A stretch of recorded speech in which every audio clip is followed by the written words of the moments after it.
What if the biggest financial collapses in history were not accidents, but carefully engineered resets? What if every default you've ever seen was part of a cycle designed to transfer wealth upward? And what if the people who cause these collapses walk away richer every single time? Today you will see the hidden blueprint behind economic breakdowns and why they benefit the architects of money. To understand this pattern, we have to go back to the moment debt stopped being a burden and started becoming a weapon. In the early days, debt was simple and brutally honest. You borrowed gold or silver and you returned gold or silver. There was no magic, no multipliers, no bailouts. But simplicity limits power, and the rising empires of the 18th and 19th centuries needed a new kind of leverage.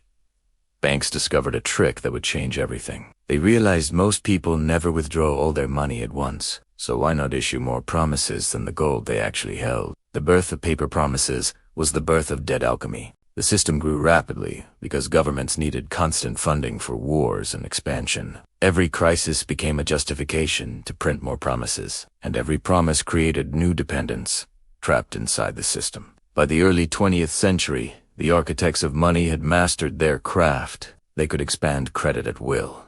They could pull liquidity out of markets like oxygen from a room. Boom and bust became a controlled rhythm. The Orients were simple.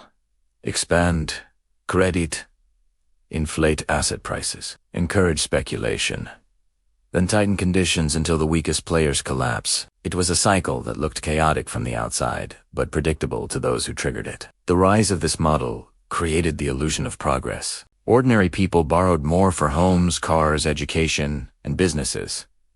The system celebrated this as growth, but growth built entirely on leverage always has a breaking point. When too many promises pile up and too little real wealth supports them, something snaps. That breaking point has repeated across generations. In 1929, in the 1970s, in 2008, and again in smaller markets around the world. In every case, the fallout looks the same. Ordinary people lose savings, homes, and jobs.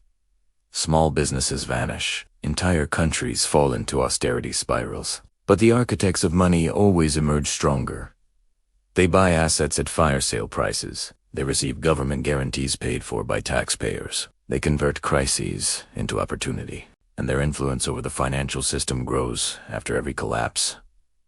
The failed fixes are not mistakes. They are features of the cycle. Governments promise reform but quietly allow the same leverage traps to rebuild. Central banks lower interest rates until debt becomes irresistible again. Banks resume issuing promises backed by little more than confidence. The same incentives produce the same outcomes, and the same players win. Now look at modern perils. Global debt has crossed levels never seen in human history. Households, corporations, and governments depend on endless borrowing to function. Most of the world's money supply is digital debt, not physical currency. Asset bubbles grow faster than incomes. Wealth gaps widen as those closest to money creation benefit the most. History is not repeating.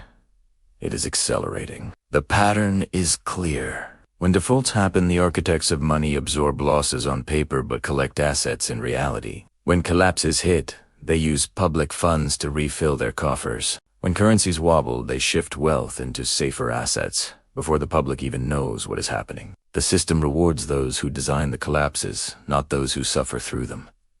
3 takeaways matter now more than ever. First, every major collapse follows a predictable pattern created by credit excess, not random chaos. Second, those who understand the cycle position themselves to survive, while those who ignore it pay the price. Third, collapses do not redistribute wealth downward. They concentrate it upward. So the real question is not whether another crisis is coming. The real question is, who will benefit when it arrives? If you want to understand these cycles before they hit again, stay curious and stay aware. And if you want more breakdowns of the hidden mechanics behind money, power, and collapse, make sure to subscribe and watch the next episode.